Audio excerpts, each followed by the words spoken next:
Ugh, Hollywood is screwed. No contract, no peace! Studios exploited the changing landscapes of our business to increase their profits at the expense of our livelihoods. It's true. Hollywood is in a state of chaos. The writers are on strike, the actors are preparing to strike, and a majority of the streaming networks are hemorrhaging billions. Until a few months ago, Hollywood was looking like a finely tanned and oiled machine. It had been cranking out over 500 scripted TV shows and nearly 200 big-budget movies year after year. But suddenly, that machine has ground to a halt. And everywhere you look, people are pointing their accusing fingers at one culprit: Netflix. Talk to any seasoned Hollywood insider and you'll hear the same refrain: Netflix broke Hollywood. And they're not wrong. We have been living through the most revolutionary period in the entertainment business since the invention of the talkies.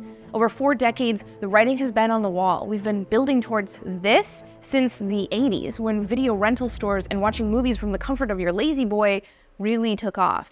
But after a tumultuous year in the market, it looks like the streaming party has finally ended.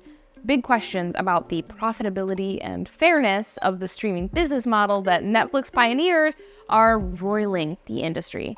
Investors are starting to lose faith in streaming TV's subscriber-based business model, and if you talk to the creatives, the era of so-called peak TV is at an end. So what the did Netflix do to Hollywood? And are they a hero or a villain in this story? Well, as we all know, every superhero has an origin story. And if we want to understand how Netflix gained its death grip over Hollywood, we've got to start with one of these.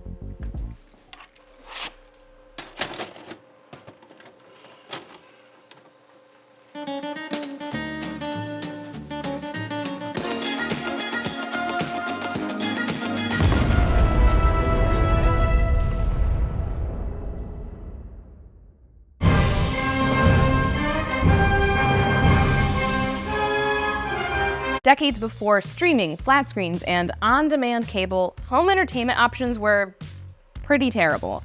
If you wanted to watch your favorites, you were likely to invest a lot of money into a clunky tape collection, going to the nearest mom and pop or Blockbuster video shop and hoping they had what you were looking for to buy or rent. You might even have a big TV guide, think a phone book, but for every channel's programming for the entire year, and you'd wait for a rerun on TV late one evening. Or you settled by popping in the same old tired VHS you watched every day. For me, it was Cats the Musical, the movie, every day for years, or a TV taping of George of the Jungle that didn't have the last 20 minutes recorded. I still don't know how that movie ends.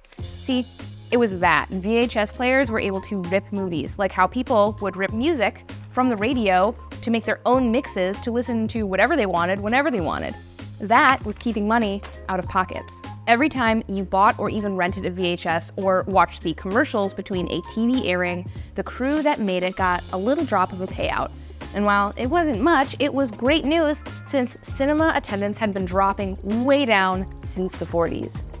A desperate Universal Studios and Disney even teamed up in a lawsuit to slow the march of VHS tapes and home movies, trying to ban movie rentals and VCRs.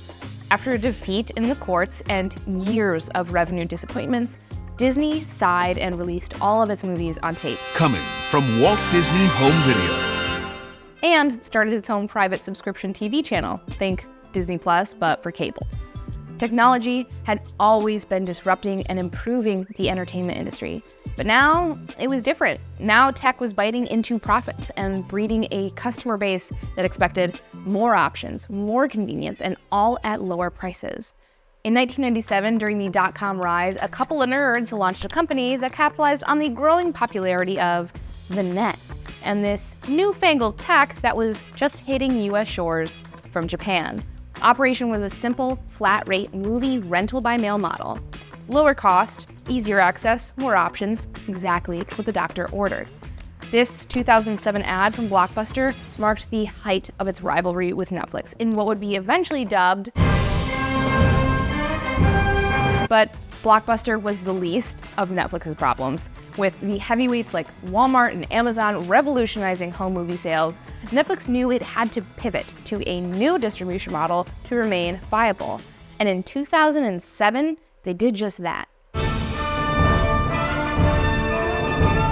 users could now enjoy ad-free television content with entire series catalogs and movies streamable and on demand. And for a while, everything was hunky-dory. Amazon and Hulu jumped on the streaming bandwagon, and all three companies were competing to win subscribers, paying out billions in licensing deals to the happily obliging legacy networks. But fast forward to 2013, and Netflix changed everything again. Netflix inaugurated the era of bingeable TV with their first big-budget original production. House of Cards became a critically acclaimed hit that brought millions of subscribers to the network. And when it became clear that Netflix could deliver winners on the content front, the company would go on to spend $4, then $5, then nearly $6 billion a year to bring its share of original content from 2% up to 50% of its entire catalog. Meanwhile, legacy media in the US had lost over 25 million customers to the big three in streaming. And when those legacy studios and networks wanted to get back in on the money train, they all had to buy their content libraries back and invest billions in original content. This was the beginning of the streaming wars.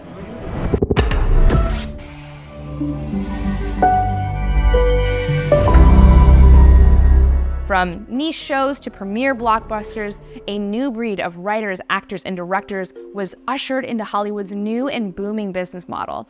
And it was a happy ever after until...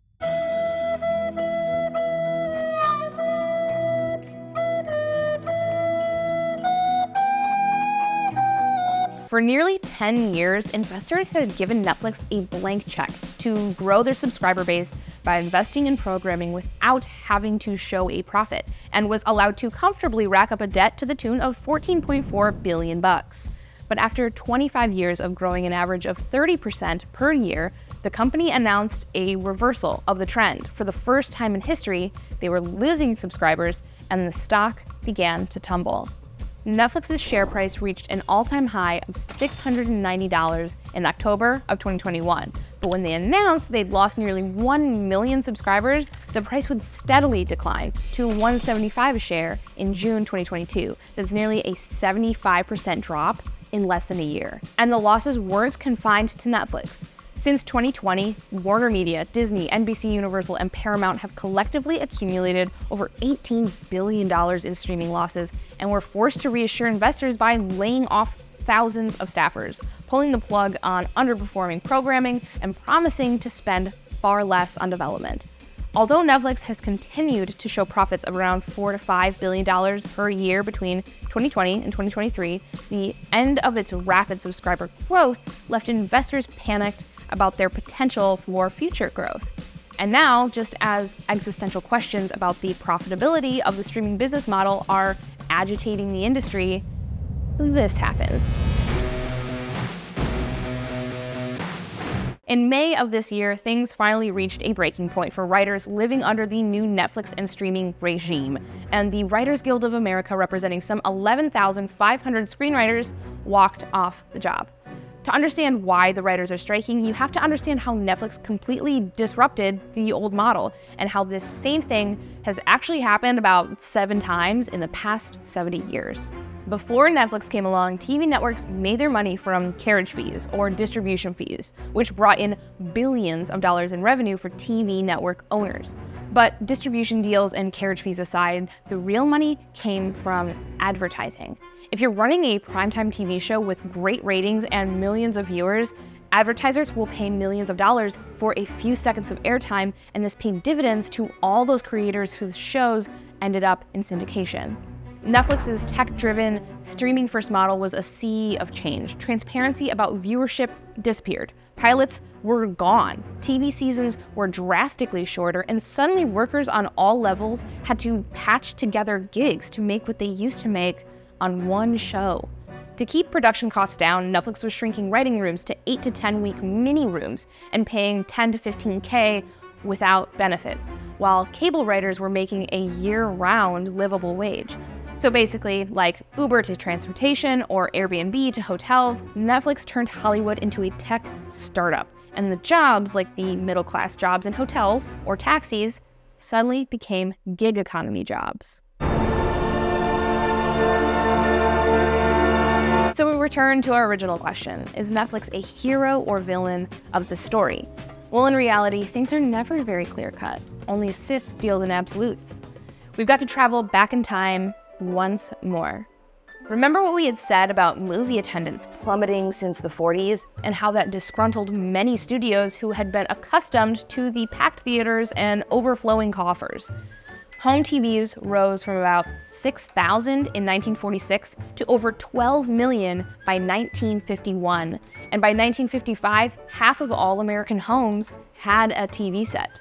Sure, going to the movies was only like $1, but what if you could stay at home, pop in one of Swanson's new frozen TV dinners, and take your whole family to the movie at the drive-in a few times a year for a fraction of the cost? It's little wonder that the first writer's strike came in 1952, pulling together agreements on script ownership rights, proper pay scales, and expanding which writers could submit material to the booming TV sector. Then there was another strike, again in the 60s, over gaining rights to receive residuals when movies played on free television channels. Now we're in the 70s. This is that emerging era of home video technology, and while not very widely adopted, the studios were very proactive about negotiating residual payments for video cassettes, aiding in an effortless transition for crew members.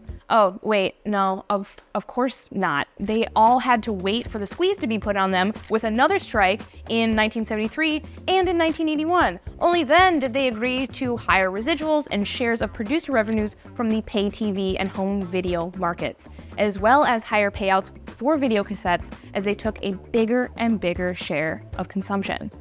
In 1988, Blockbuster Entertainment Corp announced record revenue and earnings for the 8th consecutive quarter. One new shop reportedly opened every 24 hours, inspired by the McDonald's method of growth. And thanks to the 12 million VCRs flooding America, writers were absolutely rolling in royalty dough.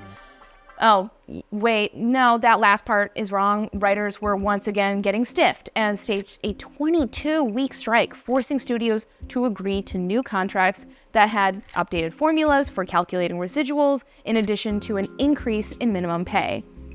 In 2007 and 2008, writers from the old linear TV world fought over getting a piece of the revenue generated on the internet, as players like Netflix would license content and networks would not pay the writers for those deals.